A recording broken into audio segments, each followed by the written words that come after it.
If you have a system for getting toys out of your house just as easily as Amazon delivers them to your house, that's minimalism. Hey friends, if you're new here, my name's Agnes. I'm a Montessori trained mom of 2 now, and I love sharing about how Montessori works for us in our home and the realities of motherhood. Today we're talking about the Montessori toy rotation method and how I store all of our toys. Yeah, we have a lot of them, don't we? We spent the last 3 days doing a lot of work organizing all of our toys in our new home's basement. You were an integral part of that process as well. I wanted to tell you all about why we rotate toys, how that works for us, how often we do it, and I've even created a free resource for you to be able to get started on your toy rotation journey. Watch to the end to find out what that's all about. Let's just jump right into it. If you have a toddler and a baby, you know that your playroom likely looks like it has toys all over the floor. And if your toddler just loves dumping bins of toys everywhere, as they do, a toy rotation method is what you need. Although toy rotation can seem a little overwhelming, I'm here to make it super simple. I have 2 different methods that I'm going to talk about, as well as all the different categories and storing your toys, because that is the key here. How do we store all of the things that you really need? If you're a mom or just love Montessori and want to learn more, please click the subscribe button. I'm growing my channel and I'm going to be posting more here. I find I love the long form content and being able to talk to you and really get into some of the key Montessori concepts. And today's is a doozy. If you're a toddler parent and you've been online, then I'm sure you heard about the toy rotation method. So why do we even rotate toys? What's the point? Picture this. You walk into your playroom and all of your toys are everywhere because your toddler has decided playing means just dumping baskets of toys all over the floor. Is that enticing for you or is that overwhelming? Now think about it from their perspective. Are they gonna spend a lot of time playing alone, independently, and really learning and engaging with those toys? If they're everywhere, probably not. If you want your toddler to be able to focus, really spend time independently playing so you get some time to yourself, let's be honest here. There's been a lot of studies around independent play and focused attention happens when there's actually less stimuli and less overwhelming environments. So in a given playroom, you might want only 8 to 10 toys really accessible to your child at once. You want the space to be beautiful and clean and for them to have a space to be able to sit down at a table or on a rug to be able to actually play with the toys that they have. Of course, this can sometimes feel like a lofty goal. And if you see what's behind the camera, I've got a mess of toys on my floor. So this is not something that you're constantly needing to keep up. But I think having a strong toy rotation system in place allows you to be able to feel more comfortable with how many toys you're cleaning up at the end of the day, together or alone. There's 2 different methods to toy rotation that I've heard of. The first method is called the bin method. I've personally never done it before, but I have a couple of friends who swear by it. You fill up one plastic tote bin with 8 to 10 toys, which will last your child 1 toy rotation. So it might have a couple puzzles, a couple pieces of open-ended toys, some work. 1 bin is filled with the toys that they're gonna play with for that week or 2-week period that your toy rotation lasts. The pros of that, of course, it's super easy. You can prepare maybe 4 or 5 totes filled with all the toys, so it really makes toy rotation super quick and fast. So all you have to do is pull out the bin, empty those toys, and put away the ones that you have right now into that same bin. So it helps you rotate those toys very easily. It's why it's called the bin method. Makes sense. The other piece to it is anyone can do it. Your partner can do it, your grandparents can do it. Because it's super simple, there's no real thought to it because you've done that pre-work when you loaded the bins to begin with. The con to this method, of course, is that there is not a lot of room for individualization. So maybe you put some dinosaurs in the bin for 3 weeks from now, but 3 weeks from now, your toddler's not into dinosaurs anymore. It's kind of tough because then you have to pull the dinosaurs out and find something to replace it with. It doesn't become as easy. I think the bin method is great for those starting out with toy rotation because it keeps it fast, manageable. Anyone can do it. It's a great intro way to toy rotation. You should definitely give it a try. Moving on, method number 2 for toy rotation is gonna be a little bit more intense, and I'm calling it the categories method because it really means putting all of your toys from all over the house into one big pile and categorizing them. It means organizing all of your puzzles together, all of your safe to throw objects together, all of your Montessori toys, all of your learning materials, all of your craft supplies, all of your building toys, really individual categories, and storing those categories together. I prefer this method because it allows me to individually pull out what my son is really into that week or for that 2-week period that I'm doing a toy rotation for. I know this week he's finally shown interest in puzzles again, so I'm going to pull out a puzzle or two from my puzzles category. It's also a great way to look at all your toys that you have and see, well, I actually have too many puzzles and not a lot of building opportunities, or not a lot of purposeful Montessori work, or not a lot of craft stuff, and see where you have gaps in maybe your toy library, as you can say. The con to the category method, though, is it's a time investment. Like I said at the start of this video, it took me probably 2-3 days, obviously with a baby, to categorize all of our toys and to go through and put them into a great storage solution that I'll talk about next. But categorizing them, it takes some time. But once you've done that initial investment and you've organized all of your bins and all of your different categories and labeled everything, it does make it easier when you pick up on your toddler's new interest in animals or in pretend play, and you can go to the pretend play bin and pull out your doctor's kit because you know exactly where it is. Of course, a con to it, though, is you need to be organized. I need to take the time to do that organization, and not everyone has that. So I agree that this is probably the next step in your toy rotation journey, but it's one that I'm really happy that I invested the time in, and my label maker got a lot of use this week. The number one question that I get about the category method is, what categories do I sort my toys into? And of course, this is going to totally depend on the kind of toys that you have, the age of your child, and how minute you want to get these categories. You can make them really broad categories. Like I had a bin of just baby toys, so something that's 6 months or under, or a year or under. You can go age-based, but you can also go, as they get older, maybe more specific categories. Some great ideas, I mentioned safe to throw. I have a couple of bins of just things that are free for them to throw at any point in time. Balls, soft plushy toys, slinkies, anything that involves movement and throwing, which, you know, toddlers are super into. That's a great category. Puzzles, plushies, all my Love Every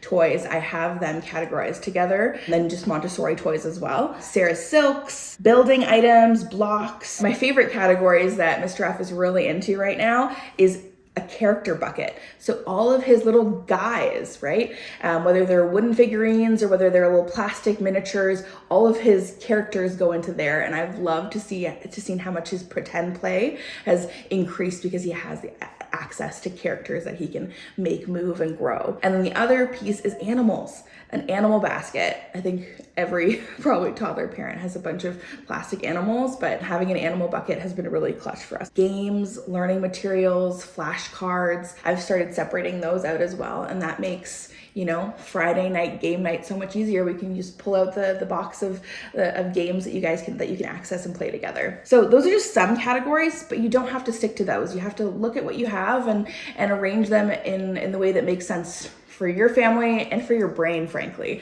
One of the biggest questions I get asked is, how often should I be rotating toys? And once again, I'm gonna ask, what is your capacity to be rotating toys? How often do you have the time where you can spend maybe an hour or two removing all the toys from that space, sorting them into the categories, and then putting new ones out? It can take some time, it can take some patience. So my question is, what's your capacity? But really, when is the toy rotation needed? When your child's no longer engaging with the toys that are on the shelf. When they walk up and they scan and maybe only 1 or 2 items catch their interest and they're no longer even acknowledging some of those toys. We've all been there, where you think a toy is gonna be a hit, but they come in and they don't even see it, or they don't care to when you pull it out. Maybe items are being dumped, parts are missing, or they're just not being played with. Those are great indicators that a toy rotation is probably needed now. Another way to think about toy rotation is it's another tool in your toolbox. So if you've just come home from a trip, or your child's had a bad day, or you know that you're gonna need some more time to do some parenting work like cooking, or you have some project that you're working on, rotating your toys before that is really helpful, because then your child comes home is so excited to be engaged engaging with their new toys, you have some more capacity for yourself to do what you need to do, and they're happy to be engaging with new toys. Another great time to do it is before their birthday or before a holiday, when you know they're going to be getting a lot of new toys, maybe taking some of the old toys away, putting them into the closet. The new ones will be the ones that are be played with then. The other biggest question around toy rotation is how many toys is the right amount of toys to have on a shelf? And I think this really depends on how many kids you have, what ages they are, and frankly, how many toys you're willing to clean up at the end of the day. Yes, we want to get our children helping to clean up, but you're going to be assisting with that process. So I think the right amount of toys for us probably ranges between kind of 7, 8 to 10 even, depending on how many he's into at the time, but that would include the open-ended toys like mega tiles. Our musical instruments are not included in that because we always have them out, but just on a shelf, probably 7 to 10. But this is really what works for us. You need to determine what that is for you. So over the last 3 days, as I've been organizing all of our toys, you'll see I had so many different types of storage solutions and tips and tricks that I wanted to share about how I'm storing these toys and the best places to get some of these storage solutions, because if you've been to a store lately, they are not cheap, some of them, but I think there's some that really make sense to invest in and some that maybe you can pass on. Great places to start, actually, Facebook Marketplace or your local Facebook Buy Nothing group. I've gotten a lot of those toy storage solutions that are drawers, like the plastic drawers from our neighbors and off Facebook Marketplace. Great place to check for secondhand used items. Everyone's looking to organize and declutter their homes right now, so great place to check for organizational tools. Bins. Let's start off with bins. If you're going to do the bin method, I would probably recommend one of the bigger 60+ liter totes.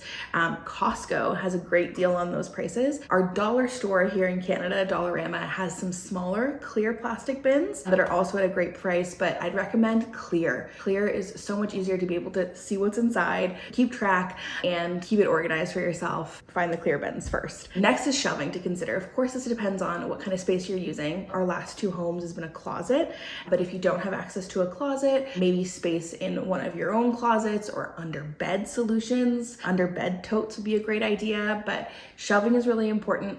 I'll be honest, I got my 2 toy shelves on Facebook Marketplace, another great, like as I mentioned, buy used, but I'll have the link below to our exact shelf. Why I loved this open concept shelf with a lot of different bins is because my son at the age now, he understands that we rotate toys. He actually knows that a toy is in rotation or not. And he's started to ask, like, can I put this toy away? I want a new one. He's actually asking me to rotate toys. That's another indicator that you need a toy rotation. I love the fact that these open-ended shelves, he could walk into, see what was in each of the bins and pull it out. So I'm sure you've seen these all over Facebook Marketplace, but I love this for a backups toy storage solution, not necessarily in a playroom, because it is pretty overwhelming to see all of your toys out at once, and the temptation to dump the bin is really, really high. Next is probably how are you storing each of the individual toys that have so many different pieces. We all have puzzles or pieces, building blocks that have so many different pieces that need to be stored together. I've tried clear plastic bags. I've tried little smaller trays, but what I found, I'm loving the solution right now because it's very accessible to my toddler, is these zipper pouches. These are amazing reinforced zipper pouches. They're clear enough that you can see what's inside. The zipper is super easy for my toddler to open and close. It has a little grasp, and Amazon has multi-packs of these. I got the biggest size that I could find, but there's definitely multi-packs that have smaller sizes as well, which I would recommend. And I'd say these would be great for travel. Traveling with toys in these would make packing a dream. Another bin to consider having in your toy storage closet is a bin for donating toys. So as you're doing your toy rotation and you know this one toy hasn't been used in so long, it's really not gonna be used more in the future, put it in that donation bin. And as that bin gets full, then you can take it out to wherever you donate your toys, or if you want to sell them on Facebook Marketplace. This also limits how much stuff you end up accumulating. Having systems to get toys out of your house is just as important as having systems that bring them in, aka Amazon. Now this is my prized possession that I have at my house. It's a label maker. I am a Virgo and very type A, so a label maker has been my dream for a long time, and for this project, so needed. Every single shelf and bin is labeled because labeling brings a joy to my heart. But it also makes it so much easier for when my husband's putting stuff away, when grandma's helping us clean up, or when Mr. F gets old enough to be able to read, he can put his toys away and we know exactly what goes in what space. I'll link my label maker down below so you can check it out. It's pretty affordable, but another low-cost solution is literally just stickers and a Sharpie and writing. Label your toy categories, please.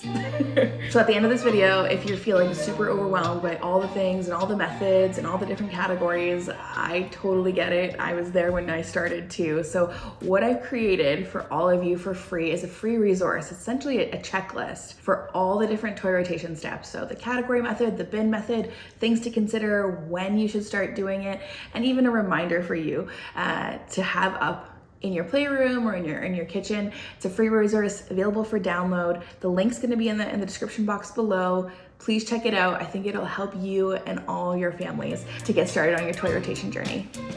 Happy toy rotation, friends. I hope you found this video helpful. If you have any questions, feel free to drop them in the comments box below, and make sure you subscribe to my channel. See you in the next one.